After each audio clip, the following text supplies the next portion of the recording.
XSFM입니다. I, D, W, K. 옛날에는 잠이 안 오면 고민이 늘고 내 인생은 왜 이렇게 괴로운 일이 많나 한탄하곤 했습니다. 괴로워서 잠이 안 오는 줄 알았어요. 하지만 식습관 관리와 시간 조절을 통해서 잠드는 시간을 어느 정도 앞당길 수 있다는 것을 알아낸 뒤부터는 꼭 내 인생이 평균보다 힘들어서 못 자는 건 아니구나라는 결론을 얻을 수 있어서 조금 편해졌습니다. 스스로를 탓한 뒤에 이런저런 일을 하든지 다음 날의 시간표를 미리 짜두는 정도를 하고 지쳐서 잠들면 한결 낫더군요. 결과를 예측할 수 있다면 두려움이 줄어듭니다. 저는 옛날에 샤워하고 나오면 왜 추운지에 대한 이유를 몰랐을 때는 샤워를 하는 것만으로도 추운 것에 대한 스트레스가 있었는데 물기를 닦고 나면 체온 조절이 다시 정상으로 되돌아온다는 사실을 알고부터는 춥다는 생각도 안 들 정도가 되더라고요. 그게 이렇게 진지하게 할 말인가요? 문제는 뿌연 미래에 대한 두려움의 정도가 사람마다 다르고 업종과 채용 형태에 따라 다르다는 겁니다. 다음 날, 다음 주, 다음 달의 시간표를 짤 수 있는 것도 모든 이들이 다 할 수 있는 건 아닙니다. 특히 당신이 비정규직이라면 더 그렇습니다.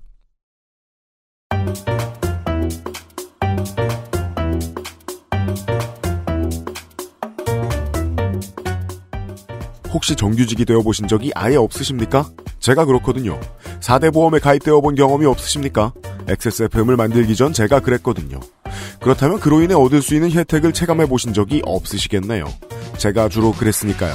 여러 개의 일을 여러 곳에서 한꺼번에 해보신 적이 있으십니까? 윤세민이 그렇습니다. 우리 같은 사람들은 온 세상에 차고 넘치는데 이런 이야기를 다루는 시사 프로를 찾긴 어렵죠. 한 사람의 인생 기록으로 우리 모두의 이야기를 나누는 미스윤의 알바 기록실 첫 번째 시간입니다.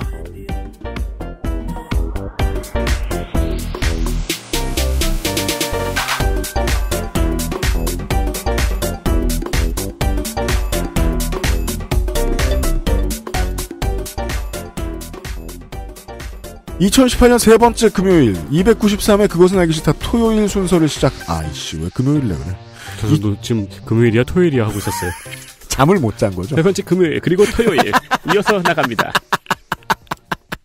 잠을 못 잔 거죠. 네, 스스로가 인생이 너무 괴롭다라고 오해하면서. 못 주무셨어요? 그럴 거예요 아마. 예상 가능해요. 금요일 밤에 잘 리가 없어 내가. 인트로에 이제 앞으로 그렇게 잘 잔다고 써놓으시고. 앞으로 잘 자지도 못해요. 지금도 계속 반복하는데 지금 막 고민하고 못 자고 이러고 있다가 네. 갑자기 딱 생각하는 거죠. 아 내가 상태가 이런 걸 보니까 내가 커피를 너무 늦게 마셨든지 아니면은 지금 일을 더 할 수 있는데 괜히 뒹굴고 앉았구나. 그런 생각을 하는 거구나 하게 되더라고요. 예. 등 대면 자는 거 이런 건 죽어도 못합니다. 항상 편집도 좀 새벽에 하는 편이고. 이런 류의 삶은 제가 그 XSFM에서 일을 하는 거 말고 음악할 때는 더 자연스러웠거든요. 출퇴근이 없으니까. 보통 그렇죠. 네. 보통 음악할 때는 좀 바뀌어서 생활하시는 분들이 많죠. 예를 들어 뭐 1집을 내기 전에는 뭐 그 몇 가지 아르바이트들을 했는데 네. 몸을 좀 많이 쓰는 아르바이트를 하면 잠이 잘 와요. 그렇죠. 확실히 그런 면이 있어요. 네. 그리고 일당도 세고. 네. 근데 3개월 하더니 일이 더 이상 없네? 그래가지고 다시 이제 앉아서 또 음악을 하기 시작해요. 수익이 좀 줄고, 왜냐면 앨범이 아직 안 나왔으니까. 예. 그리고 다시 생활이 불규칙해지고.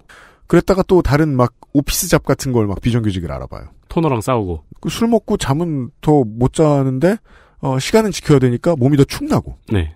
왔다 갔다 하는 거예요, 인생이. 그렇죠. 내가 지금 하는 일에 따라서. 네. 네. 그런 분들이 얼마나 많으십니까? 아, 그렇죠. 그리고 이제 그게 싱크가 안 맞아가지고 아침에 해야 되는데 밤까지 계속 못 자고 네. 몇 시간 잘 수 있나 계산하고. 네. 이런 것들은요. 골라 막 그 힘든 직업만 얘기하면 그건 너무 악의적인 편집이라고 생각해요. 골라 너무 좋은 비정규직 일들만 얘기해도 그것도 또 악의적인 편집입니다. 그래서 차라리 한 사람의 인생 얘기를 다 하는 게 더 나을 수도 있습니다. 네. 우리는 비정규와 함께 살아갑니다. 어떤 사람의 비정규 인생 얘기를 들을 겁니다. 그간 시사 얘기를 많이 했으니까 삶을 좀 떠들어볼 때가 된 것 같습니다. 잠시 후에 시작을 하도록 하겠습니다. 광고를 듣고요. 그것은 알기 싫다는 용산의 숨은 보석 컴스테이션, 관절 건강에 도움을 줄 수도 있는 바이로메드 무르핀, 경기도 김치의 진수 콕 집어 콕 김치, 에어비타 토스트 제로에서 도와주고 있습니다. XSFM입니다. 초미세먼지까지 확실하게 반가워 에어비타 더스트 제로. 용산 선인상가 21동 1층 130호 주식회사 컴스테이션 서울 02-2120-2337로 전화 주십시오. 주식회사 컴스테이션. 콕 집어 콕. 믿어도 되는 김치를 찾을 땐 콕 집어 콕. 햇서 빙진 김치. 재료부터 공정, 유통까지 안심. 직접 구매한 재료로 만드니까요. 그러니까 김치가 생각날 땐 콕 집어 콕.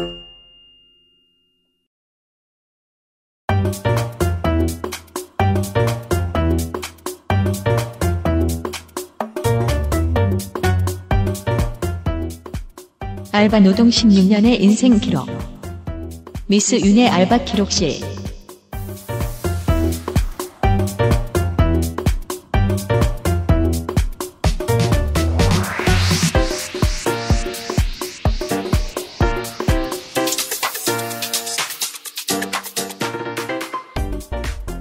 토요일 순서입니다. 토요일 순서는 계속해서 뭔가 좀 개인적인 경험들에 대한 이야기를 쌓아가고 있습니다. 지난주, 지지난주에 이 포틀팩토리 정다운 대표가 그냥 개인이 발견할 수 있는 어떤 얘기들을 해 주셨단 말이에요? 네, 개인이 발견하고 또 개인이 할 수 있는 수준의 일. 그리고 청취자분들은 포틀팩토리에 가셔가지고, 네, 스콘을 잡숫고 오셨나 본데. 아, 후기들이 있어요? 네. 거기서 괜히 티 많이 내고 그러지 않으셨길 바랍니다, 청취자 여러분. 내가, 그 아이실 청취자인데, 응해! 이러면서 존재감 드러내고, 그러지 마셨길 바랍니다. 네. 내가 UMC랑, 사우나도 가고, 나 사우나 안 갑니다. 그 2시간 동안에 정다운 대표의 개인적인 경험을 통해서 제가 정말, 득이 됐다라고 얻어낸 건 단 하나였습니다. 세상에 제조업을 하는 많은 업체들이 모든 과정을 생각하면서 돈을 씁니다. 유통, 서비스, 제작, 포장, 세금. 그렇지만 재활용에 대해서는 돈을 쓰지 않습니다. 아무도 뭐라 하지 않으니까요. 그러니까 돈이 벌리는 데 돈을 쓰니까요. 네. 자본은 그렇게 굴러가게 되기 때문에 그래서 우리가 자본 외에 다른 시스템이 필요한 것이구나 정도의 짧은 지식이 아주 깊게 울렸었습니다. 그 얘기를 방송 내에서 하지도 않았었습니다. 네. 네. 오늘부터의 이야기들도 비슷합니다. 우리는 아주 개인적인 이야기들을 할 거고요. 여러분들이 들으셨을 때 이거 막 최전문가야, 장난 아니야. 최근에 그 아이실 패널 한 명이 총리실에 들어가셨죠? 정은현 씨. 아, 네. 네. 물론 너무 오래전에 나오셨던 2012년에 나오신 분이라 윤세민이 어떻게 알아요? 그죠. 네. 그런 식으로 설명하면 어떡해요? 총리실에 들어가셨어요? 네. 그런 박정희만 평생 파신 최종문가 이런 분 말고 개인적인 이야기들을 좀 해보겠습니다. 예. 비정규직에 대한 얘기고요. 앞서 말씀드렸다시피 흔히는 통칭 알바라 불리는 이야기. 지금 우리 청취자들 중에서도 평생 비정규직으로만 살아온 사람들이 많습니다. 네. 거의 윤세민도 우리 회사에 상들일 때 몇 년 하고 뭐하고 좀 합해 얼마 안 돼요. 그러니까 전 되게 이제 비정규적인 정규직을 많이 했고, 네. 혹은 비정규직은 훨씬 더 많이 그런 했고. 사람들도 많고, 네. 네. 저 같은 경우에는 4대 보험을 내본 게 XSFM 사장이 돼서 처음이고, 그런 입장인 분들이 많을 거라고 생각합니다. 네. 우리는 상당히 고민을 많이 합니다. 그래서, 고민도 안 해요. 그냥, 시사 프로에 나오는 노동 이슈는 그냥 우리하고 상관없는 거겠지 뭐. 저도 여기 앉아서는 막 열불내면서 이런 사장이 어딨어요? 막 이러는데, 실제로 나가서 또 이제 취업 활동하고 일하고 이러면은, 그냥 눈 감고 살죠. 외주비 떼이고. 그러니까 외주비 떼이고. 외주비 떼인다고? 네. 네. 그러한 삶에 대해서, 최근에 정리해놓은 책이 있길래 제가 우연히 한번 보고, 이분의 삶의 이야기를 꼭 들어보고 싶다는 생각을 했습니다. 네. 제가 구할 수 있던 선에서는, 비정규직의 상당히 넓은 폭의 비정규직을 경험해보신. 네. 물론 윤세민이 있는데요. 이 게스트라고 안 치면 좀 그래요. 네. 돈 아끼려고 하는 집 같고. 네. 그래서 밖에서 전문가를 구해왔습니다. 최소 11월 동안 비정규직에 대한 대모험을 함께 해주실 윤이나 비정규인이 청취자 여러분들을 뵙기 위해서 XSFM 스튜디오에 처음 나왔습니다. 반갑습니다. 네, 안녕하세요. 작가 윤이나입니다. 그러니까 인간으로선 정규적으로 인간이시죠. 네. 비정규인이라고 하시면 어떡해요. 네, 정기적으로 비정규 전문가. 다른 해야 되지? 사람이 비정규인 것 같잖아요. 다른 종으로 변하고 막 이러시는 건 아니잖아요. 네. 물론 우리의 다른 게스트들이 늘 눈에 안 띄거나, 네. 농축산 그 자체거나 그렇진 않아요. 그 자체이신 것 같긴 해요, 근데 그분은. 문학인이 문학 그 자체고 그렇진 않아요. 네. 네, 아무튼. 비정규 전문가로 초대되신. 윤이나 비정규인입니다. 대학생들 청취자보다 고등학생 청취자가 그 사실은 조금 더 많습니다. 많은 숫자는 아니지만. 아, 그래요? 만약에 이제 내년에 이제 수능을 보셨을 겁니다. 예, 보시고. 어제 보시고. 어제 수능을 보시고, 이제, 20살이 곧 되실 청취자 여러분들 계시다면, 여러분들의 인생은, 오늘 들려드릴 이런 알바들로 차게 됩니다. 그러니까, 그러기 전에 3개월이 있거든요. 다 하세요. 바짝! 네, 바짝 다 하세요. 집에 있는 뭐래도 팔어. 네. 바짝 놀고. 뭐든 하고 노시고, 그 다음부터 오늘은 이 대학생들이 흔히 하게 되는 알바에 대한 얘기입니다. 근데 저는 여기서 얘기할 때 미사리 카페촌 알바는 또 딱 그때 시작했어요. 수능 끝나고. 저도 수능 다 끝난 다음 날 알바를 구해서 그날부터 알바를 시작했거든요. 아, 비슷하시다. 저도 네. 딱 그때부터 시작했거든요, 아르바이트를. 오, 그러지 마세요. 간절하다. 순서를 그럼, 땡겨봅시다. 그럼 첫 번째 했던 알바가 라이브 카페예요? 2개인데요. 하나가 라이브 카페였고, 하나는 바로 과외를 시작을 했어요. 아, 그럼 그 두 가지를 동시에 얘기해 볼 수 있겠군요. 네, 동시에 얘기할 수 있을 것 같은데. 그럼 과외부터 좀 얘기를 해봅시다. 첫 번째는 중학생 과외입니다. 알바, 중학생 과외, 급여, 주 2회 2시간 30만원, 강도, 체력 2, 정신력 4, 추천 대상, 초등학생은 쉬운데 고등학생은 어려운 애매한 수준의 과외 선생님.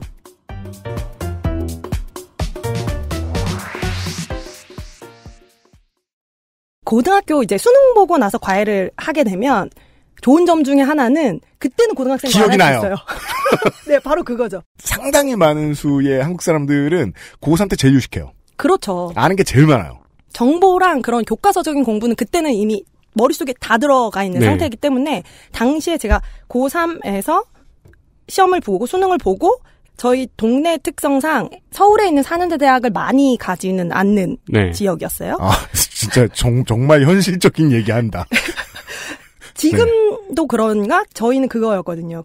추첨 아니고 네. 비평준화라고 하죠. 네네네. 저도 시험 보고 들어갔어요. 네, 네. 그래서 비평준화 지역이어가지고 서울에 있는 4년제 대학교에 가는 학생은 정해져 있는 사실 그런 상태였기 때문에 제가 이제 그 중에 하나였기 때문에 저는 이제 바로 주변에서 들어온 거예요. 바로 고2나 고1을 가르쳐달라는 제안이 들어온 거죠. 수능을 봤는데. 맞아요. 우리 그런 얘기 많이 듣죠. 네, 그때 고1을 고2는 가르칠 수 있었어요. 왜냐면 기억이 나니까. 그 기억을 지우라고 나라에서 3개월을 주는 거잖아요. 그렇죠. 물론 이제 미대생분들은 그때 그 시절의 지옥이 떠오르시겠지만. 네.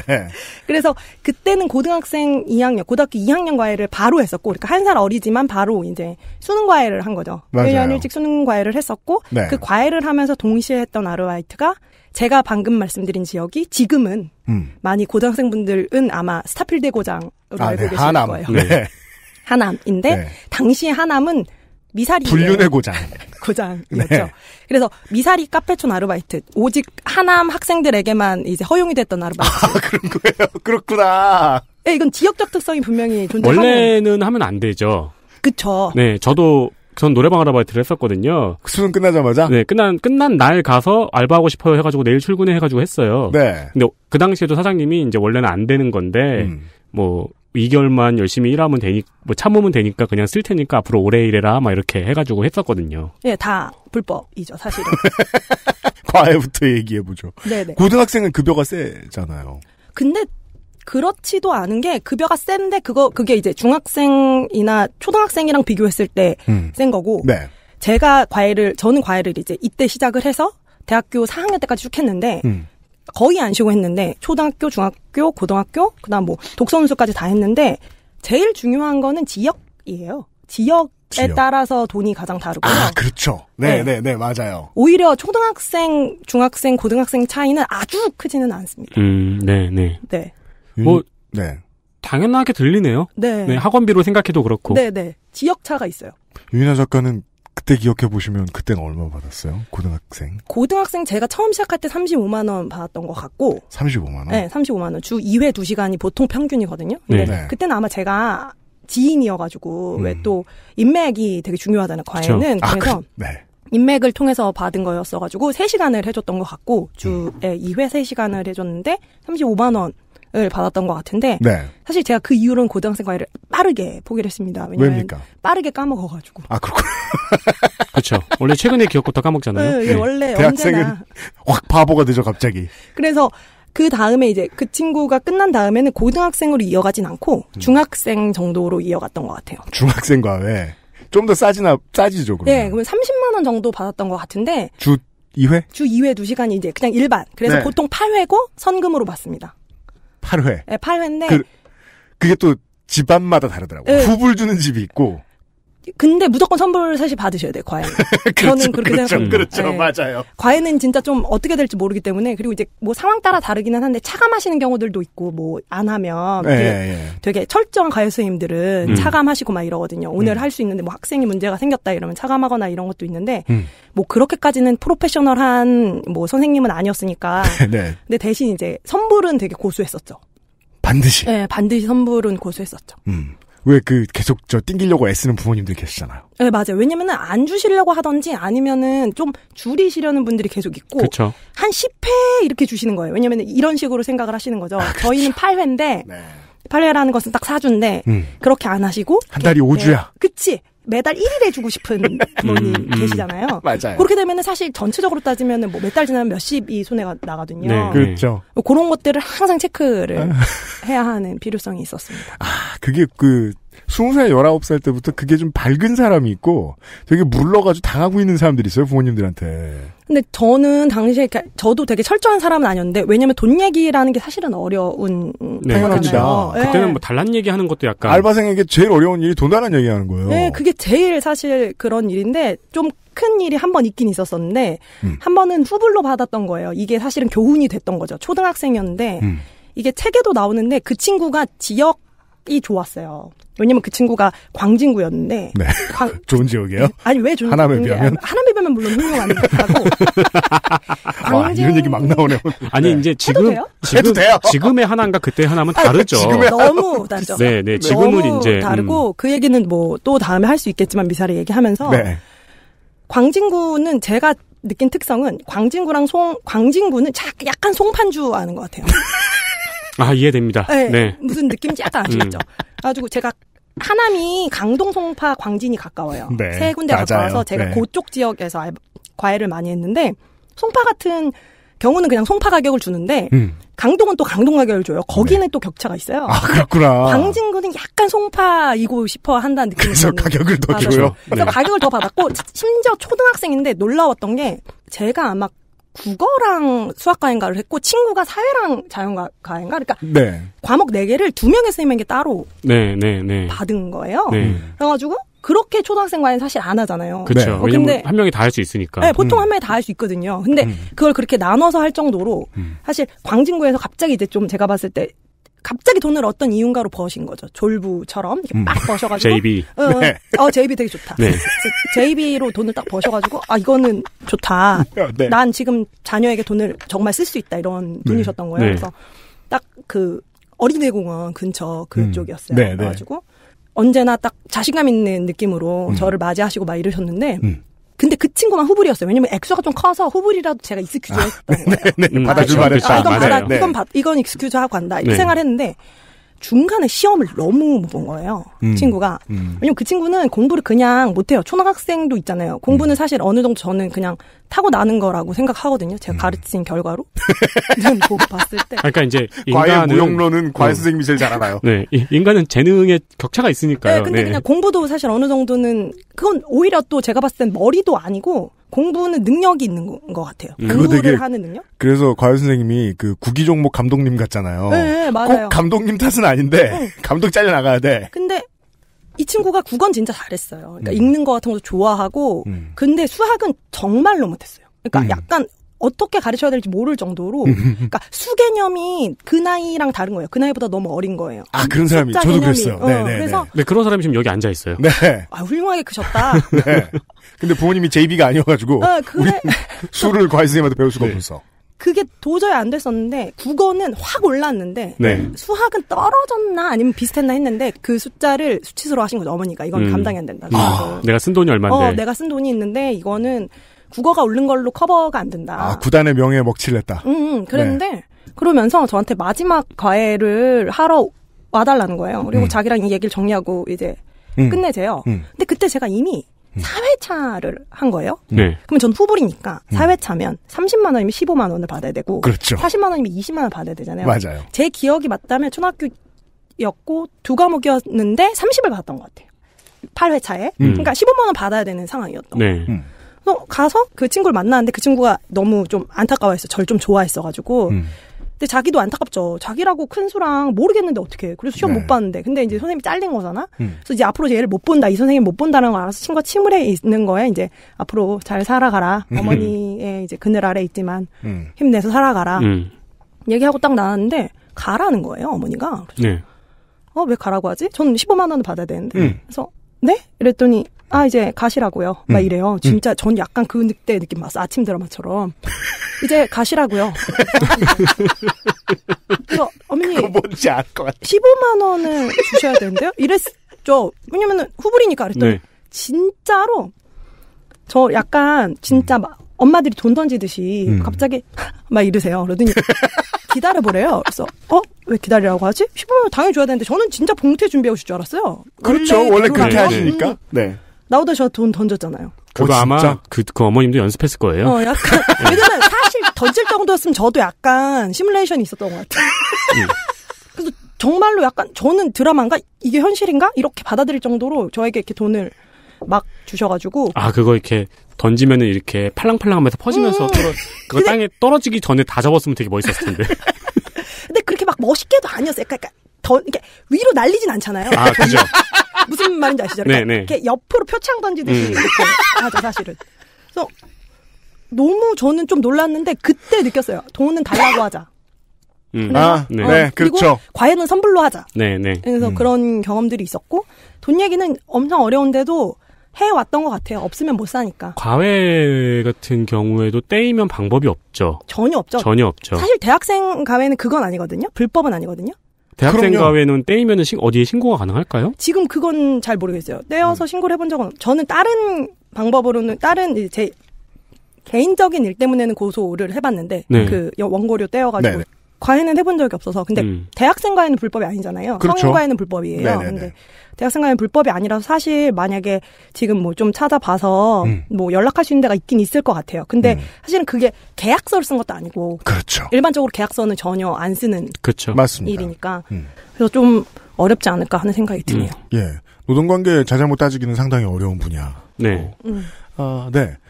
이번 코너는 청취자 여러분 이렇게 들어주시면 되겠습니다. 예. 내가 해봤으면 이렇구나 하시면 되고, 내가 안 해봤으면 그렇구나 하시면 됩니다. 네. 사실 이런 걸 왜 정리하나 싶죠? 그래서 저는 그렇게 생각하는 겁니다. 이런 거 아무도 정리 안 해. 사람 일이 거기서 거기라서 어느 부분은 분야가 달라도 본인의 알바 경험하고 약간 이렇게 비교가 되실 거예요. 그래서 청취자 여러분 지금부터요, XSFM25@gmail.com으로 윤희나 비정규인의 경험담을 들으시고 자신이 비슷했던 거나, 내가 더 웃겼다 자랑하실 거 있으면. 그렇죠. 예, 얼마든지 제보해 주십시오. 과외본 사람 어디 한둘이겠습니까? 네. 안 해보신 분들은 저런 세상이구나 느끼시면 됩니다. 사람 사는 얘기예요. 예. 그리고 받아보신 분들이 있잖아요. 안 해봤더라도. 그렇죠. 네. 그게 되게 많을 것 같거든요. 네, 과외를 받아보기만 한 사람 입장에서는 엄마, 아빠하고 선생님이 어떤 텐션을 가지고 있을지 몰라요. 그쵸. 우리 엄마가 감히 돈을 집어던져 이런 거 상상할 수도 없고요. 네. 그리고 그때 혹시 윤희나 하늘에 뿌릴 줄 알지, 네. 윤희나 작가님한테 과외를 받으신 분이 이 방송을 듣고 계신다면은. 그렇죠. 의외로 있을 수도 있어요. 왜냐면 저 과외를 되게 많이 했기 때문에. XSFM입니다.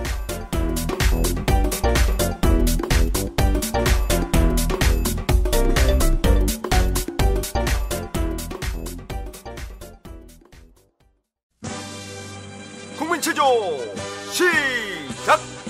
하나, 둘, 셋, 넷, 다섯, 여섯, 일곱, 여덟. 발목 운동. 하나, 둘. 안 괜찮으시죠? 관절 건강에 도움을 줄 수도 있는 무르핀이라면 그 노래와 춤 끝까지 할 수 있게 도움을 드릴 수 있어요. 관절 건강엔 무르핀이니까요.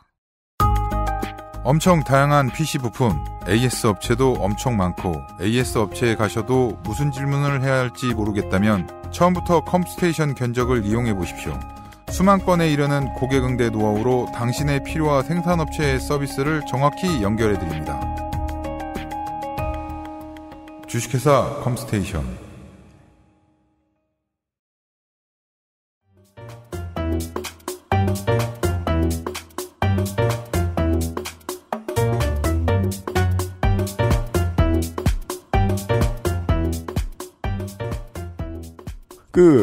비정규인도 그렇지만 대부분의 대학생 과외들은 또 보면 나이가 학생하고 비슷해요. 맞아요. 네, 큰 맞아요. 차이가 없어요. 그래서 생기는 일들이 있어요. 아이돌 얘기하다가 시간 다 간다거나. 네. 그런 경우들이 많잖아요. 제가 중학생 과외를 했었을 때였는데 네. 그 친구는 과외를 되게 오래 했었어요. 그래가지고 그 친구 과외를 한 1년 넘게 했던 것 같은데 네.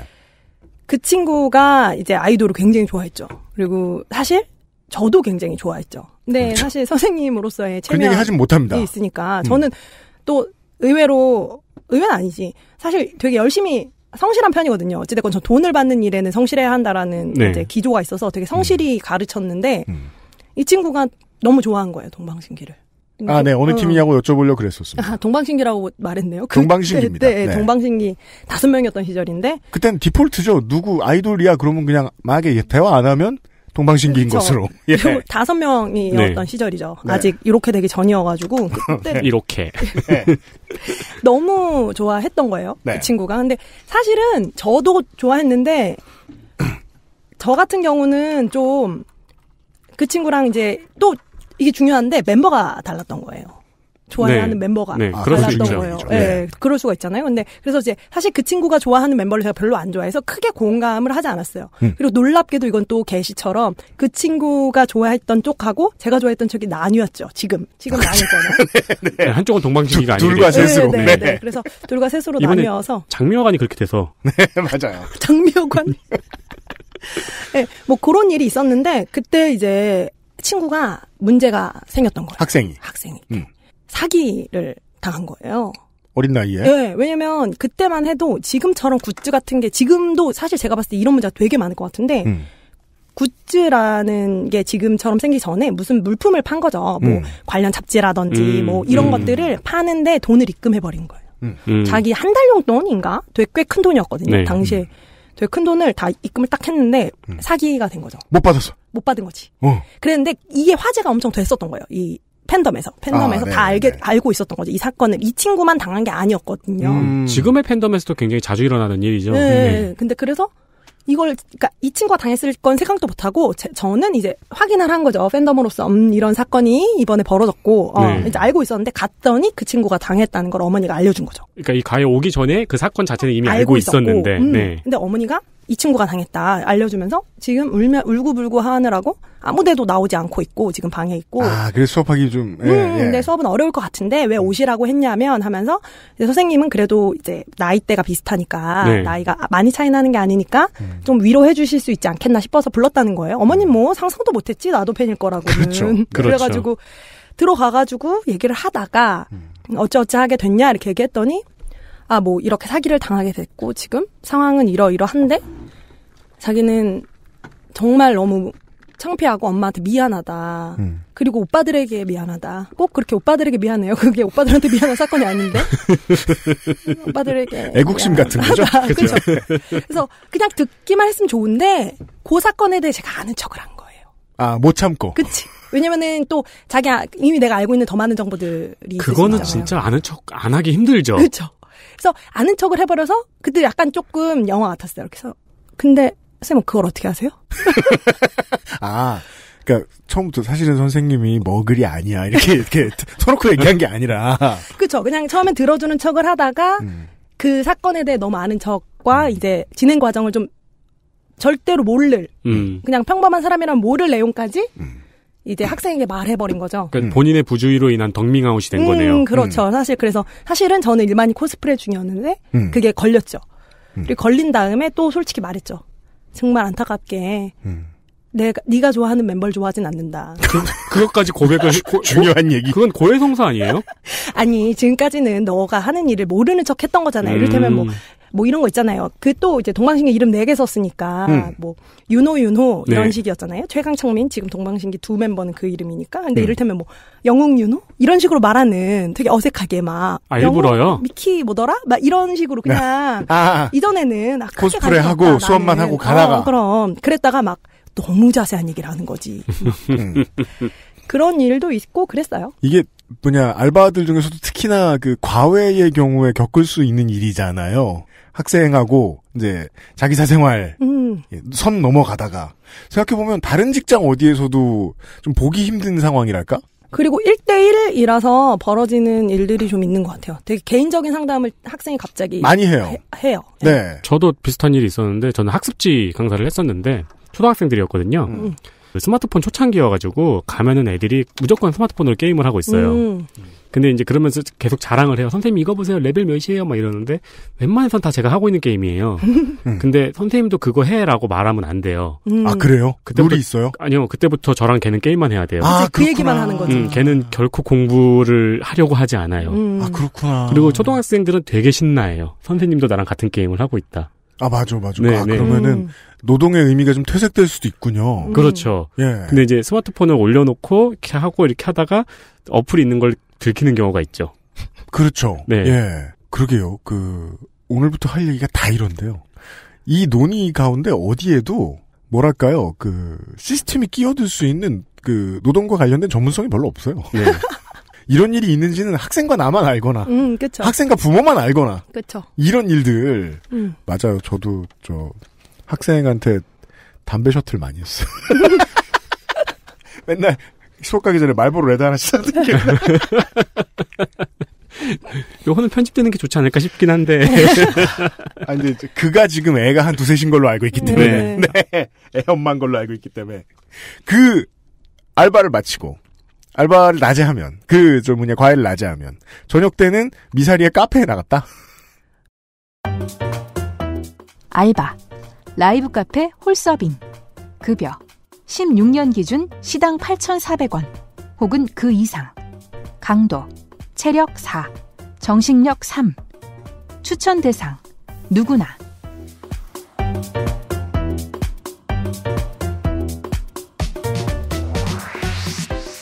네, 추천 대상은 누구나라고 써 있는데 아니죠. 하남 시민. 하남 시민 누구나죠. 하남 시민이고 지금은 이제 불가능해진 알바이긴 하죠. 왜냐면 지금 이제 다 없어졌죠. 거의 다. 2개 남았나? 아, 진짜요? 네. 제가 했을 때가 제일 전성기 시기가 조금 지나고였던 것 같아요. 근데 그때는 40-50개가 있었어요. 아, 진짜요? 네, 최고 많을 때는. 그리고 아마 진짜 유명한 거 이름만 들어도 아는 거는 이미 그때는 10개, 15개 정도는 있었어요. 정말 대규모가. 진짜 컸군요. 전 옛날에 엄마 아빠랑 여행 갔다 오면서 이렇게 비행기 갔다 오는 라이브 카페 맞아요. 예. 비행기 같은 것도 있고, 그러니까 거기는. 배 같은 거, 예, 배, 그 다음에, 이름들도 되게 굉장히 거대한 이름들이 있잖아요. 로마. 벤허. 아테네. 진짜로. 그런 이름들이요. 왜 다 고대 그리스와 그쪽 문화죠? 그런 식으로 좀 건물을 짓고 싶었던 것도 있었던 것 같아요. 그러니까 건물도 약간 아까 말씀하신 것처럼 배, 비행기 아니면은 약간 콜로세움 스타일.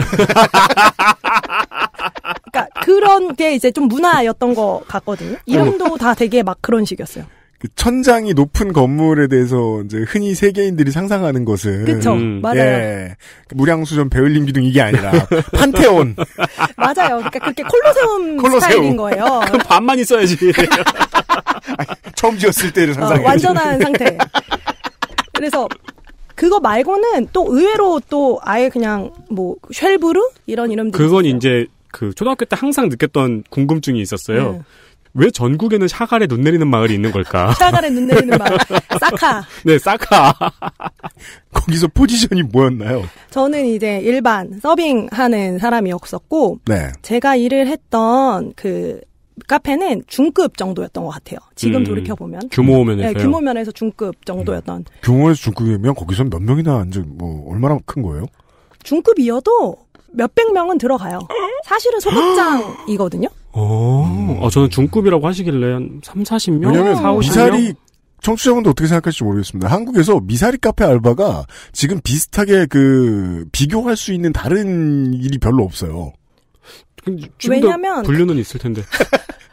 카페의 규모가 사실은 다 극장 규모인 거예요. 그러니까 뭐 이를테면 소극장 규모보다도 훨씬 큰데 그게 이제 관객석이 지금은 그냥 이제 극장은 일반적으로 이렇게 그냥 일렬로 앉잖아요. 그렇죠. 근데 거기는 이제 테이블. 테이블. 그 디너쇼 같은 거죠? 네, 디너쇼인 거예요. 네. 그러면 대형은 규모가 어느 정도 되는 거예요? 대형은 정말 커요. 정말. 그러니까 어느 정도냐면 왜 크다고 제가 느꼈냐면 전 제일 큰 데서 두 군데가 제일 큰 데가 있었었는데 네. 제 기억이 맞다면 하나가 발렌타인이라는 곳이고 네. 이름이 또 하나가 아마 배너랑 로마까지 세 개가 제일 컸던 것 같아요. 배너는 네. 경기도 할 수 있나요? 3층 아니면 4층이었던 거예요. 아, 진짜요? 3층이나 4층의 규모인 극장이라고 생각을 하시면 돼요. 그러면 사실은 중극장인 거죠. 3층, 4층? 네. 그래서 와. 그 발렌타인 같은 경우가 제가 알기로 제일 큰 데 중에 하나였는데 좀 따로 있기도 했고 제일 멀리 있었어요. 그러니까 제일 양평 가까이. 네. 멀수록 메리트가 있죠. 그래가지고 제일 가장 안쪽 미사리 카페촌을 네. 다 지나고 맨 끝에 나오는 진짜 딱 제일 큰 빡 있는 그런 곳이었거든요. 그런 알바는 또 비싼 알바래가지고. 네네, 그래가지고. 서빙하는 것도 막 격식이 있고, 배워야 될 것도 많고 그렇잖아요. 네, 그때 그래서 이제 배운 거는 이제 보통 요리를 많이 시키시니까 그냥 카페가 아니거든요. 사실 네. 식사를 진짜 많이 하시죠. 네. 디너를 하기 때문에. 그래서 그런 걸 다 배웠죠. 뭐 포크 몇 개 놓고 이런 거 있잖아요. 포크를 오른쪽에 놓고 뭐 왼쪽에 놓고 여기다 빵 칼을 놓고 뭐 이런 것들도 다. 좌빵 우물 이런 거요. 지금도 한 손으로는 되게 잘 되는데. 한 손으로 네. 서빙하기? 그러니까 양손으로 다 들고 다녔죠, 그때는. 접시를요? 접시를요. 그러니까 근데 그 접시에 그냥 커피만 담겨 있는 거는 아니고 스프로 시작해서 원래 또 한국인들은 경양식으로 먹잖아요, 식사할 때. 그래서 스프로 시작해서 스프와 샐러드로 시작해서 그다음에 이제 본 음식 나오고 디저트 나오는 것까지를 다 들고 다녔죠. 한 손에? 양손으로. 근데 이게 진짜 많이 드는 오빠들은 그러니까 저는 이제 팔이 짧으니까 손 쪽에밖에 못 드는데 오빠들은 팔에 얹어요. 그러니까 팔 여기 앞쪽에도 얹고 이 어깨 쪽에 넣는 거예요. 그러면은 진짜로 접시를 6개씩 들고 다녀요. 근데 저는 그렇게까지는 못하고 제가 조금 쬐끔해가지고 손 같은 것도 좀 작고 그래서 그래도 2개, 3개 정도는 넉넉하게 들고 다녔죠. 당시에는. 그래서 서빙을 하는 아르바이트를 꽤 오래 했습니다. 그런 류의 서빙 아니어도 상당수 물건을 나르는 알바들은 중력과의 싸움의 전문가가 되잖아요. 네, 맞아요. 근데 3개는 어떻게 들어? 그리고 가끔 아직도 식당 가면 에이스들은 그렇게 네, 맞아요. 들잖아요. 4개까지 올리고 막 그래요. 네, 팔에 올리잖아요. 팔 전체. 파스타 같은 거 이렇게 막. 그 평생 식당에서 일하시는 분들 보면은 10인분이 머리 위에 올라가는 그런 그렇죠. 그건 이제 기적 같은 거. 네, 동대문 가면 볼 수 있죠. 네, 남대문 이런 데서 머리 얹으시는 거랑 다르게 이제 저희는 팔에 다 얹었었는데 네. 저도 처음에는 되게 불가능하다고 생각을 했었어요. 왜냐면 제가 약간 수전증도 있고 손이 좀 작아갖고 이게 안 되는 줄 알았는데 그 특유의 서빙하는 그 쟁반이거든요. 동그란 쟁반? 그게 되게 무게중심이 잘 잡게 되어 있어요. 그래요? 그래서 정말로 정확한 위치에 얹기만 하면 그냥 얹어져 있어요. 그거 그리고 이게 고무 처리도 잘 돼 있어가지고 맞아요. 절대 안 떨어져요. 네, 절대 안 떨어져요. 절대 안 떨어져요. 접착제 수준에. 맞아. 약간 옆으로 이렇게 기울어져도 안 떨어져요. 이 빤빤하게 되어 있습니다. 많이 해본 사람들이 아무 일도 아닌 것처럼 얘기하죠. 흔히 이렇게. 서빙이 일의 전부인가요?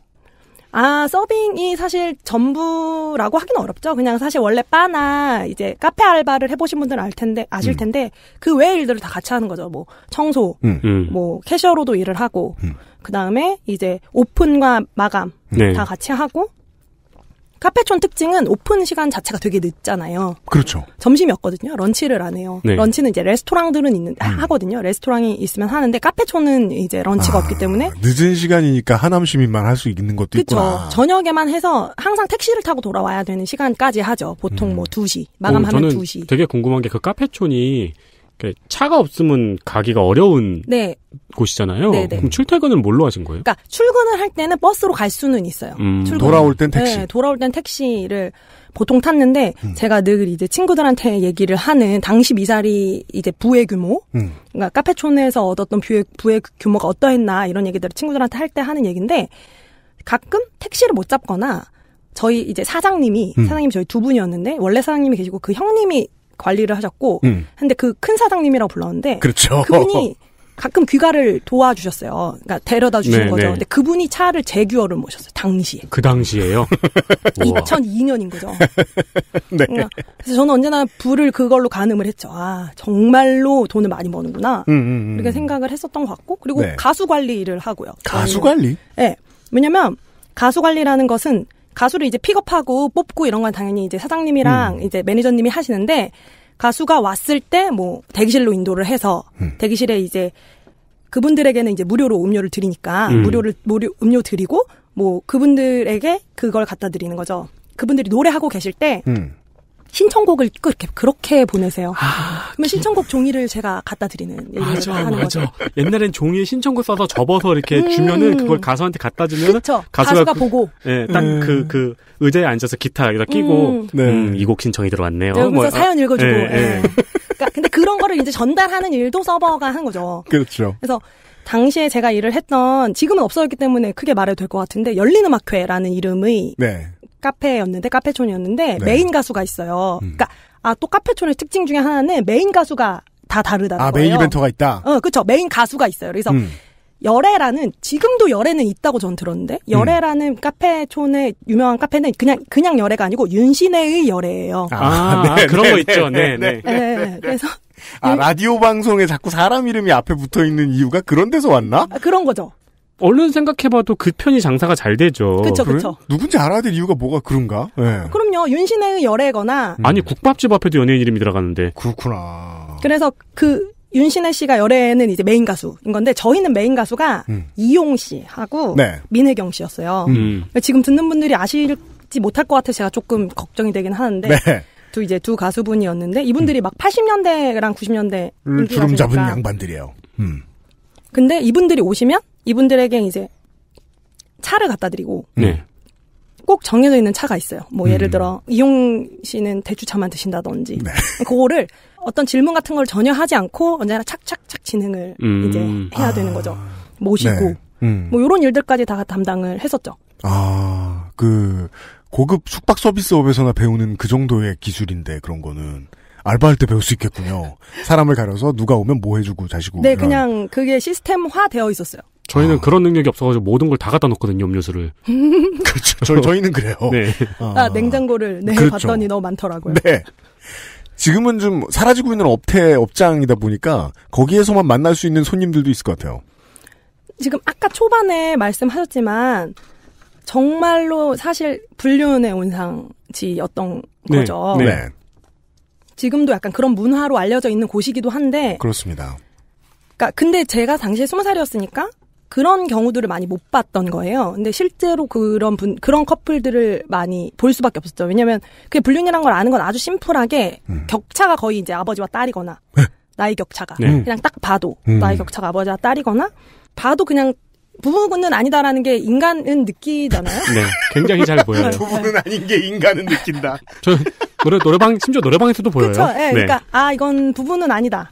혹은 부부는 아니다. 뭐 이런 것들이 보이는 분들을 많이 봤고. 약간 뭐랄까 표정과 모든 분위기가 투머치 상기되어 있어요. 방금 맹수랑 싸운 것처럼. 네네네. 아니면 이제 맹수랑 싸울 것처럼. 그리고 가족들이 오기에는 그럼 당시에 벤화가 많네. 네. 되게 비쌌었어요. 비싸고. 이게 카페촌은 특징이 일반 카페랑은 다른 게 메인 가수가 나오면 비싸요.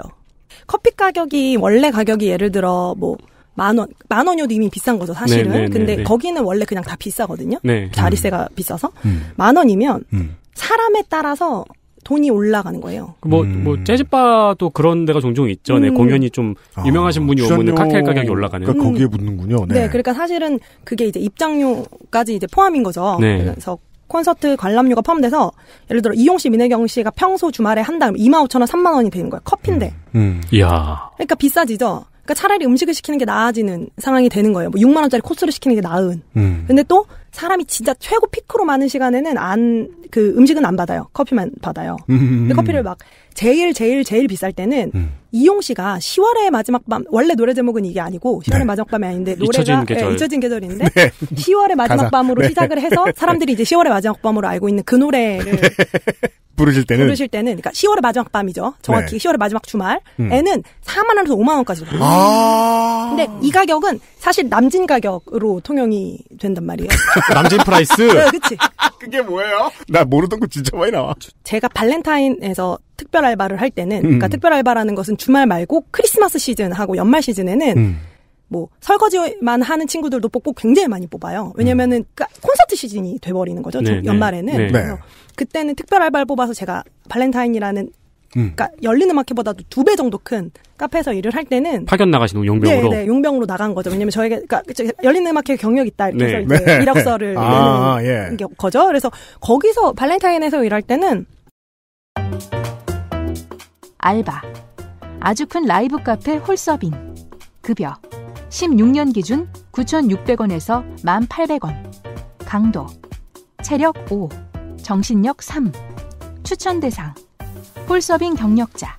체력에 자신 있는 사람.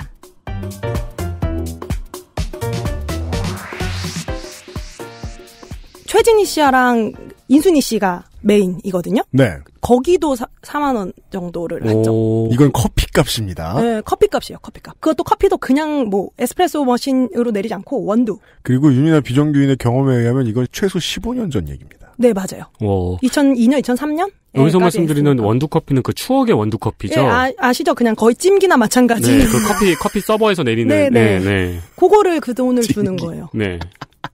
네. 그렇게 큰 시장이었고 그 노동력을 상당히 많이 구매할 수 있는 능력이 있는 시장이었군요. 네, 당시에 저만이 아니라 제 친구들도 지금까지도 친한 저희 고등학교 동창들도 상당히 많이 일을 했고 저희 오빠도 일을 한 적이 있고. 시장이 세죠. 아, 괜찮은 알바였네요. 왜냐면 시급이 세요. 오. 이게 심플하게 시급이 센데 일반 카페는 당시에는 저희가 일을 할 때는 그 최저시급이 엄청 낮을 때였어요. 그렇죠. 그때 뭐 2,300원? 네, 그래서 막 2,500원? 네, 2,800원밖에 안 주는데 여기는 무조건 다 3,000원이 넘었어요. 그 시급이. 그때 3,000원 넘는 알바는 되게 귀족의 알바였어요. 없었어요. 없었을 때였으니까. 20% 이상. 그렇죠. 3,000원 넘고 4,000원까지도 받았던 것 같아요. 그 특별 알바 나갈 때. 근데 그것도 특별 알바 나갈 때 또 좋은 게 그 마감을 같이 하면 그 돈을 씨가 직접 줬어요. 그 발렌타인에서는. 그분이? 네. 아, 사장이신가 보네요? 이게 지금 나가도 될지 모르겠는데 아마 사장의 부인이셨고 그분이랑 이혼을 하신 걸로 알고 있는데. 요거는 일단 알았으면 좋겠는데. 알아서 편집해 볼게요. 예. 확인을 한번 부탁드리겠습니다. 확인이 필요할 것 같아요. 예. 사실 현찰 박치기 알바는 지금도 꽤 많아요. 복날의 삼계탕집. 네, 맞아요. 네, 맞아요. 크리스마스 때 홍대 술집 같은 경우에도 그런 경우가 많고요. 사실 XSFM도 있어. 그 공개 방송할 때 현찰 알바예요. 네. 물론 기록은 해놓지만 현찰로 드려요. 예. 그러니까 현찰 알바가 주는 그 희열이 있고. 그렇죠. 보통 보너스도 주셨던 것 같아요. 그때는 연말에 일하면. 그 정도로 사람이 많아요. 그리고 3층, 4층까지 올라가면서 서빙을 해야 되는 거거든요. 발렌타인에서는. 아, 빡세네요. 네. 왜냐면은, 3층 담당 서버가 있고, 4층 담당 서버가 있어도, 정말 온갖 일이 벌어지고, 끊임없이 울리거든요, 벨이. 벨로 하는데. 네. 그래서, 또 법칙 중에 하나는, 벨이 울리기 전에는 절대 테이블에 가면 안 됩니다. 어떤 그렇죠. 일이 벌어지고 있을지 모르기 때문에. 자세히 묻지 않겠습니다. 네. 그러니까 벨이 울리지 않았는데 테이블에 가면 내가 변태가 되는군요. 네, 왜냐면은 그 앞쪽 테이블들 있잖아요. 정말로 힘이 있어서 콘서트 노래 보러 오신 분들은 다 오픈이죠. 근데 구석 테이블. 구석 쪽은 엄청 높아요. 그 의자, 소파 네. 뒤쪽이 너무 높아가지고 아무것도 안 보여. 아, 밀폐되어 있는 밀폐되어 있는 공간들이 있어요. 아, 지금으로 치면 약간 룸카페 느낌의. 네, 그래서 룸까지는 아니어도 그래도 이제 한 3층 이런 쪽에는 좀 있거든요. 그런 좌석들이. 그래서 그런 좌석들은 사실 안 가는 눈치 같은 것들도 다 이제 길러야 되고. 근데 처음에는 막 생각 없이 갔다가 이제 놀라는 경우들이 있죠. 네. 신고할까? 그래서 왜냐면은 전 원하지 않는데 이제 남자의 누드를 봐야 된다, 상체 누드를 봐야 된다든지. 네. 제 친구가 일했던 레스토랑에서는 이제 본 적이 있다. 근데 그냥 간 게 아니라 음식을 들고 왔던 거예요. 그러면 두고 와야 되잖아요. 음식을 두고 간 이상. 그래서 그분들이 이제 옷을 입고 수습하시는 동안 계속 내려놨다가 하나, 그죠? 그냥 이렇게 이거 드시고 하세요. 천천히, 그러니까 뭐 말은 못 하고, 네, 그렇죠, 약간 그렇죠. 그것처럼, 네. 아무것도 안 보이는, 못 본 못 것처럼. 본 것처럼. 네. 맞아요. 아, 이게, 이 일을 하신 분한테 들으니까, 이걸 그리고 노동의 관점으로 들으니까 정말 너무너무 재밌는 게, 그 업계는 손님들이 오면 돈을 아낌없이 쓰는 비교적. 그렇죠. 그런 곳이잖아요. 네. 그래서 한국에 없는 다른 문화들이 엿보이잖아요. 노동자들, 그러니까 그 서버들도 그렇고, 그 가수들도 그렇고, 그 사람들의 비용을 다 챙겨줘도 될 만큼의 가격이 책정돼 있는 거의 몇 안 되는. 한국에 그런 거 없잖아요. 당시에 진짜 전성기 때는 그 정도는 돈을 줄 수 있었던 것 같아요. 그래도. 그건 뭐 잘못된 건 아니죠. 네. 네. 좋은 거죠. 그럼요. 네. 네. 문화에 대한 가격을 잘못된 건 불륜이지. 네, 그렇죠. 맞아요. 노동 가격은 잘 잡혀 있잖아. 그때 하루에 버시는 돈이 특히 이용 씨 같은 경우는 그 10월의 마지막 주 시즌이죠. 마지막 밤에 껴있는 그 주에 1년 동안 버는 돈 정도를 버신다고 들었거든요. 그렇겠죠. 뭔가 그런 식의 어떤 콘서트 시장들이 있었다는 걸 그때 배웠고 또 알았고 그리고 또 되게 많은 가수들이 거기서 네. 또 노래를 부르고 싶어 해요. 그게 트로트 쪽인 시장보다는 오히려 또 더 완전히 트로트는 아닌 가수들도 되게 많잖아요. 포크. 네, 포크. 네. 포크 그리고 이제 민혜경 씨 같은 경우는 사실 댄스 가수고. 네. 뭐 그래서 민혜경 씨는 정말 춤을 잘 추시거든요. 약간 충격받을 정도로 실제로 보면. 겨우 이런 라이브 카페에서 저렇게? 이럴 정도로 춤을 잘 추시거든요. 그런 것들을 이제 직접 보면서 누군가가 꿈을 가진 사람들이 또 여기를 찾기도 하고 그런 것들을 되게 많이 봤던 것 같아요. 네. 락 하시는 분들도 오시고 왜냐면은 메인 타임이 아니고서는 또 채우려면 엄청 많은 무명 가수들이 그러게요. 있어요. 그렇죠. 네.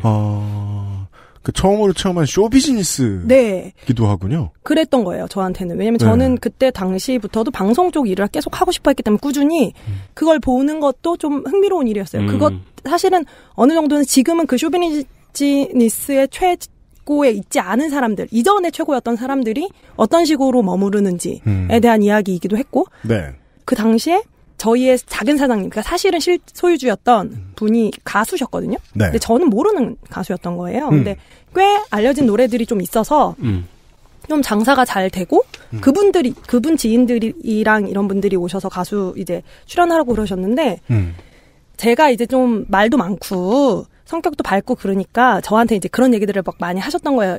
이나야 저 가수 어떠니? 쟤 지금 저기서 노래하는 거 한번 보라고. 그래서 잘 할 거 같니? 못 할 거 같니? 이런 것들을 늘 물어보고 그러셨어요. 근데 그러다가 기획자 역할도 심사위원이 되신 거네요. 네. 그냥 그런 과정들을 통해 되게 재미를 많이 느꼈고 제가 노래하는 걸 좋아하는 걸 아니까 왜냐면은 제가 이제 민혜경 씨 나오면 전 민혜경 씨 너무 좋아해가지고 민혜경 씨가 노래 그대 이름은 장미 이런 거 부를 때 너무 서버인데 따라 부른 거예요 크게. 그래서 이나 조용히 시켜라 막 이런 걸 하고 그랬었는데 그걸 보고 막 오디션 하겠다고 저한테 무대에서 노래 해보라고 하고 막 그랬었거든요. 그래서 그런 그런 경험들이 저한테는 재미도 있었고 그냥 일반 카페들보다는 더 특별하게 기억이 되는 것 같아요. 지금도 미사리에서의 그 비즈니스 모델을 살려가지고 네. 그 경치 좋은 여기저기에서 만들어 놓은 이제 라이브 카페들이 있어요. 예. 굉장히 그쵸. 그 여행 가다 보면 많이 보이잖아요. 네, 새가 예전 쪽에. 같진 않겠습니다만, 네. 거기의 삶이 어떤지를 저는 들어가 본 적이 없기 때문에 처음 들었거든요. 근데 제가 좀 이렇게 들어본 바에 의하면은 거기 사장님이 좀 좋으신 분이었던 것 같은 느낌도 드네요. 네, 그게 뭐 사실 임금 체불 문제도 없진 않았을 것 같고, 사실 지금 돌이켜보면 그때는 그걸 인식하지 않았는데, 네. 또 24시간 정도 이제 그 안에서 머물면서 일을 하시는 분들은 조선족 분들이 많았어요. 네. 그 요리를 해주시는 분들도 그렇고 매니저들도 그런 경우들이 많았거든요. 근데 그때 늘어나는 추세였죠. 그때가 막 늘어나는 추세였었기 때문에 근데 그들은 좀 합당한 비용을 받지 않았던 것 같아요.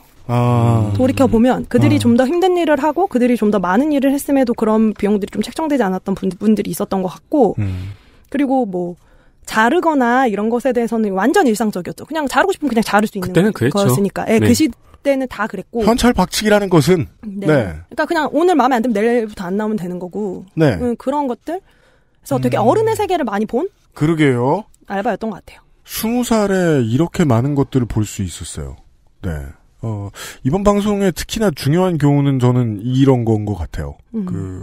청취자 여러분들이 시사방송 듣는다고 이 방송 저 방송 들으시는데 종종 시사방송 진행하는 사람들이 여러분들보다 사회에 대한 경험이 일천할 때가 더 많거든요. 네.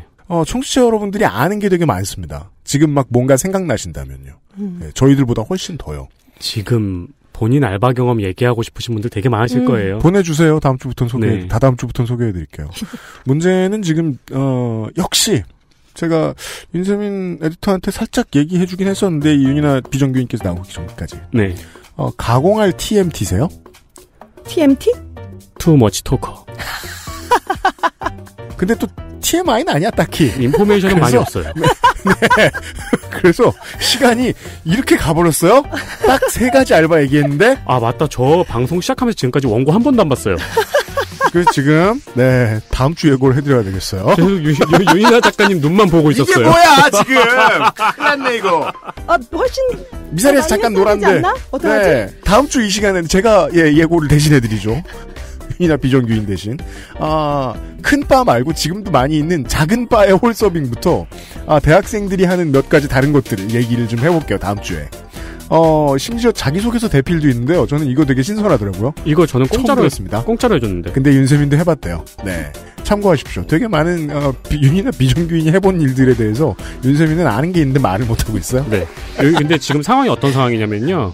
작가님이 해보신 알바가 총 17개거든요. 네. 이 책에 나와 있는 네. 그리고 이제 우리 방송에서 이야기를 할 거라고 계획했던 근데 지금 2개 했어요. 그렇습니다. 2.5개 했어요. 네. 어떡하지? 17개 중에서 다음 주부터 빨리 하겠습니다. 네. 윤이나 비정규인 다음 주에 만나요. 네. XSFM입니다.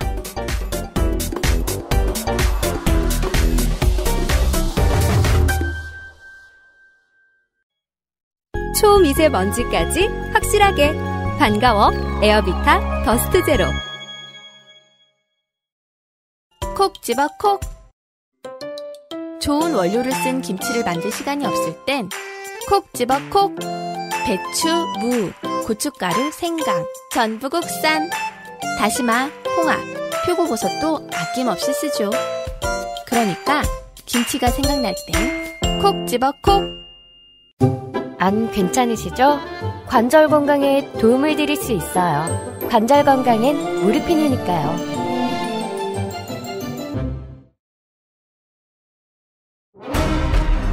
아스트랄 뉴스 기록실 뉴스 아카이브.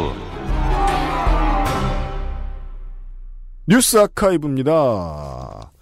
세상을 바꾼 음악은 되게 많습니다. 요즘 보헤미안 랩소디 영화가 너무 유행이니까. 그렇죠. 네. 25년 전 이번 주에 업계를 영원히 바꾼 우탱 클랜의 엔터 더 우탱이 발매됐었어요. 25년이나 됐어요, 그게. 그 사람이 그런 순간이 있죠. 엔터 더 우탱을 처음 접했던 순간, 보헤미안 랩소디를 처음 접했던 순간, 라디오헤드의 크립을 처음 접했던 순간. 그렇죠. 그런 순간들은 잘 안 까먹죠. 맞습니다. 네. 네. 25년 된 주입니다. 그렇습니다. 11월 17일입니다. 2014년 11월 17일에는 나폴레옹 모자가 모자 경매사상 가장 높은 금액인 26억 원에 낙찰됐습니다. 어이구 세상에. 네. 네. 역대 모자 경매에선 가장 높은 금액이었어요. OBS가 대주주가 모자 회사잖아요. OBS를 살 수도 있겠어요. 이 모자 하나로. 네. 이 당시에 이 모자는 소장 중인 모나코 왕실에서 왕궁 보수 비용을 대기 위해서 경매에 내놓은 거였어요. 당시 기사에는 이름이 밝혀지지 않은 사업가라고 돼 있었거든요. 네. 근데 댓글은 전부 다 당 얘기입니다. 댓글은 왜 봐요? 그냥 쭉 내려봤어요. 이 당시엔 누가 달았나. 네. 한국인들은 치킨을 좋아하기 때문이에요. 네. 우리는 모두 치킨을 좋아하지 않느냐. 이 나폴레옹 모자를 처음 접한 순간도 잊지 못하겠죠.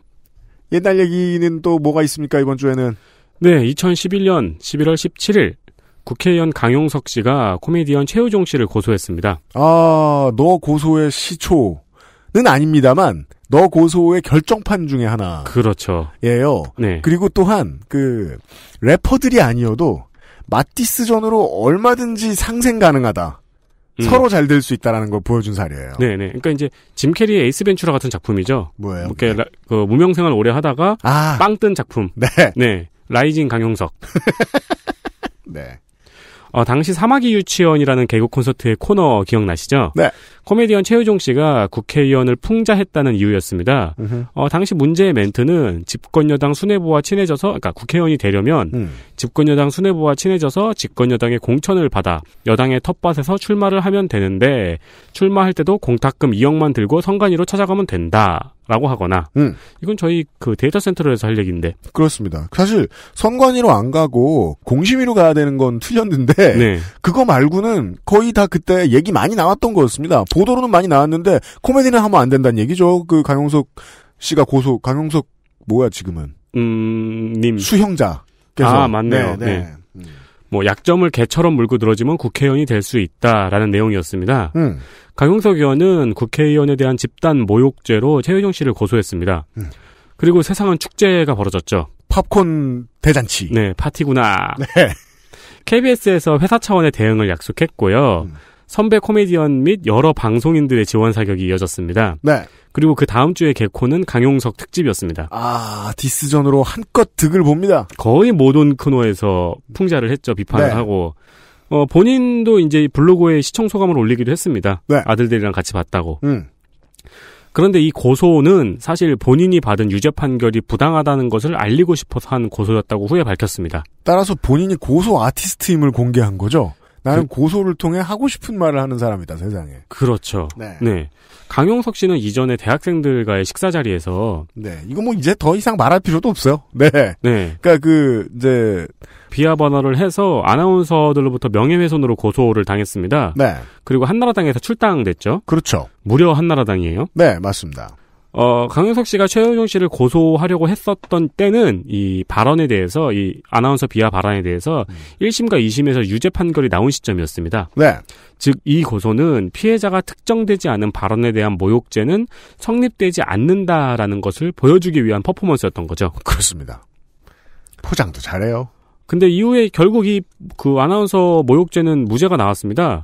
근데 이 과정에서 이 강용석 씨가 이 발언을 처음으로 보도한 기자를 명예훼손으로 고소했거든요. 네. 근데 기자는 그게 팩트니까 틀린 고소가 아니니까 무고로 고소를 했죠. 그렇죠. 그 무고에서 유죄가 나왔어요. 그렇죠. 요거는 많이들 모르시더라고요. 네. 맞습니다. 강용석 고소라고만 치면은 그 기록을 누가 좀 정리해줬으면 좋겠는데 여튼간에. 네네. 그리고 최유종 씨는 당시에 이 고소 덕분에 수입이 100배로 늘어났다고 밝힌 바 있습니다. 이게 연예인의 삶이죠. 네. 그리고 강용석 씨는 이후에 화성인 바이러스에 고소 집착남으로 나옵니다. 그렇습니다. 당시에 쓸 수 있던 모든 연예계 시스템을 다 썼습니다. 강용석. 수형자는. 네. 그리고 고소를 캐릭터로 잡아서 뜨기 시작하고 그 고소한 19를 쓴 거죠. 촬영하게 된 거죠. 네. 네. 그래서 이제 본인의 짤이었던 너 고소, 고소미 등을 본인 홍보에 적극적으로 활용하기 시작했습니다. 그렇습니다. 이게 우리가 이 목요일에 얘기했던 스타성. 네. 기질. 이런 거죠. 네. 그건 확실히 있는 사람이에요. 네. 심지어 총선 때도 이 너 고소 짤로 모양 돌리고 그랬잖아요. 저 그건 몰라요. 그랬구나. 네. 왜냐면 지역구가 요 근처잖아요. 네네. 네. 다음은요. 2015년 11월 14일 파리의 9곳에서 동시다발적인 테러가 일어났습니다.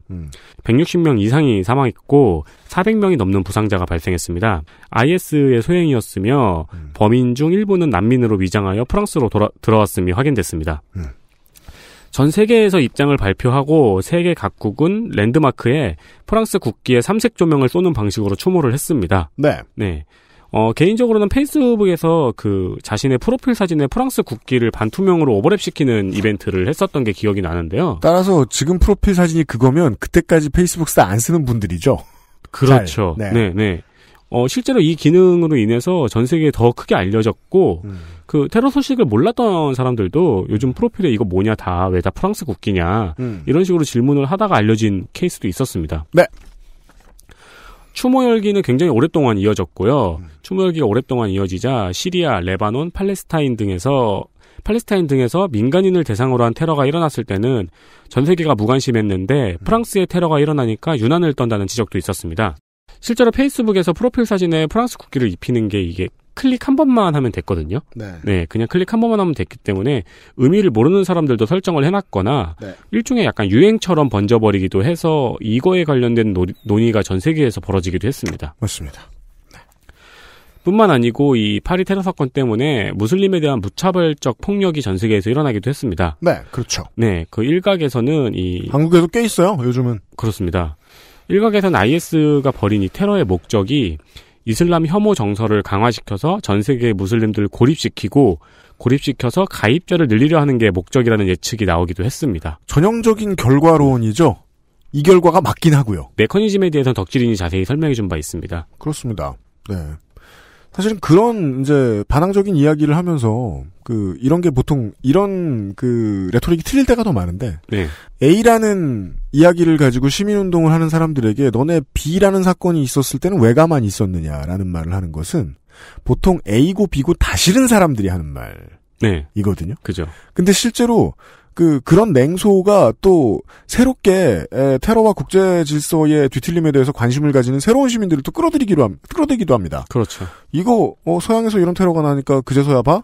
그러면서 가자지구의 대학살이나 알레포의 대학살에 대해서 관심을 가지는 사람들도 꽤 많이 늘어났단 말이죠. 네. 그리하여 이 2010년대를 살아간 모든 사람들은 이제 알고 있습니다. 테러가 늘어난다 수준이 아니라 전 세계가 인명을 경시하기 시작했다 정도로 트렌드가 되었다는 걸 말이죠. 네. 근데 처음에 이제 15년 겨울만 해도 이 정도는 아니었네요. 테러가 일상화돼 있지 않았네요. 마지막으로 하나가 더 있습니다. 네, 2014년 11월 15일 연합뉴스의 보도입니다. 고용노동부가 워크넷에 여성 구직자용 면접 요령을 올렸다가 문제가 되자 삭제하는 일이 있었습니다. 2014년의 일인데요. 한국여성단체연합에서 문제 제기를 했습니다. 이 워크넷에 올라와 있던 해당 면접 요령에는요. 결혼계획을 물으면 결혼계획이 없다고 답변하라고 적혀 있으며 그 이유로는 업무를 제대로 할 만하면 퇴사하는 일이 흔해 결혼 예정자나 오래된 애인이 있으면 채용을 꺼린다 라고 설명했습니다. 이게 적혀 있었다는 거죠? 네. 그러니까 결혼 계획이 없다고 답변해야 되는 이유인 거죠. 네. 결혼 계획이 있다고 하면 채용을 널로 안 할 거다라는 식으로. 이 성희롱에 대해서 어떻게 생각하냐는 질문에 대해서는 농담으로 받아칠 여유가 필요하다라는 답변이 있었고요. 네. 그러니까 모든 건 고용노동부에서 적어놓은 거라는 겁니다. 추천 답변이에요. 네. 그리고 예민한 여성 때문에 곤란을 당한 회사도 있다는 밑에 설명도 있었습니다. 중소기업 프로 면접너의 입장에서 말씀드리자면은 이런 질문은 범죄 예고라고 보시면 됩니다. 에디터 본인이 면접 가서 듣는 얘기가 있었을 거 아니에요. 네. 그 얘기들은 네가 우리 회사에 들어오면 내가 너한테 이런 걸 할 거야. 그렇죠. 라는 예고다. 네네네. 임금이 밀릴 거야. 그런 말은 되게 이제 물론 안 하는데 가끔씩 잠깐 밀릴 수도 있고 하지만 임금은 하지만 우리에겐 일이 더 중요하지 않겠니? 너와의 열정과 우리의 미래? 이런 식으로 그런 넘어가죠. 말을 면접에서 한다. 네네. 그러면 범죄 예고다 그건. 네. 알겠습니다. 아니 이런 것도 보통 이제 회식 자리에서 내가 되게 색드립을 잘하는 사장이야라는 자부심을 가지고 하는 말일 경우가 많아요. 네. 그리고 이제 내부에서도 사실 과거에 지가 성희롱 때문에 뭔가 좀 일이 있었다거나 네 그런 경우들이 많습니다. 네. 그 외에는 한 잔의 커피라도 열심히 타겠습니다라던가 여성 구직자에게만 아이를 낳아도 열심히 일하겠습니다라고 답변하라는 항목 등이 있었습니다. 네. 이게 2014년이었습니다. 그렇습니다. 4년, 5년 됐구나, 5년. 그렇죠. 5년 됐죠. 네. 아니, 세상이 안 바뀐 건 아닌데 세상이 안 바뀐 것도 많잖아요. 그렇죠. 네. 이거 보니까 그런 생각이 또 듭니다. 요즘에는 성희롱에 대해서 어떻게 생각하냐는 질문은 하기 힘들 텐데. 모르죠 또. 여기까지 이번 주에 그것은 알기 싫다였습니다. 예, 토요일 순서였고요. 청취자 여러분, xsfm25@gmail.com으로 여러분들의 알바 경험에 대해서 얘기를 좀 많이 해주십시오. 물론 하남시에 있었으면 미사리에서 알바를 했을 수 있겠지만, 네, 자기의 동네에 따라 다른 알바를 얼마든지 했을 수 있을 거예요. 그럼요, 엄청 특이한 알바 많죠. 네. 앞으로 저희가 준비하고 있는 건 해외 알바들도 있거든요. 어떤 경험이어도 좋으니까 짧게 얘기를 해주시면 저희하고 얘기를 나눠볼 수도 있을 것 같습니다. 요즘 저희가 가끔씩 이벤트하고 선물 드리려고 애쓰거든요. 사연을 저희가 채택해드리는 분들께 어떤 보상을 할 수 있을지도 고민을 해놓겠습니다. 아직은 안 했다는 얘기입니다. 네. 다음 주 토요일에 다시 뵙도록 하겠습니다. 이 이야기는. 네. 네. 그리고 트위터에 네. ESPEON84님이 네. 정확히 8시 30분에 도착한 XSFM 후드티 세트 네. 와 상자와 티셔츠 지퍼백 중에서 지퍼백이 제일 마음에 드셨다고 하네요. 상자가 더 마음에 드신다는 분들은 많아요. 그런 뜻이 아닐 거라고 생각해요. 네. 네. 그런 뜻이 아닐 거라고 생각해요. 아니, 그러니까 옷도 좋은데 지퍼백이라는 추가 사은품이 있을 줄은 몰랐다는 뜻인 것 같아요. 그렇습니다. 네네. 그 지퍼백은 어차피 저도 정말 되게 튼튼하게 인쇄를 하고 싶었는데 인쇄하면 어차피 접으면 구겨지고 인쇄가 흐트러진대요. 그러니까 뭐 고이고이 보관하고 이런 생각은 하지 않으시는 게 좋을 것 같습니다. 그러니까 여러분 집에 언젠가 쓸 것 같아가지고 못 버리는 물품들 있잖아요. 네. 네, 이 지퍼백 100% 못 버리세요. 그러니까 아무데나 쓰시고 만두 남은 거 이런 거 집어넣으셨다가 대충 쓰시고 그러긴 또 곤란하구나. 티셔츠가 들어있었습니다. 네네. 네. 그러니까 배송이 조금씩 늦어지는 측면이 있던 부분 죄송하고요. 네. 그 얘기는 다음 주에 할 수 있도록 하죠. 아무튼 거의 다 매진됐거든요. 감사합니다. 네. 11월 세 번째 주에 그것은 알기 싫다 문을 닫습니다. 다음 주 이 시간에 어김없이 찾아뵙도록 하겠습니다. 목요일에요.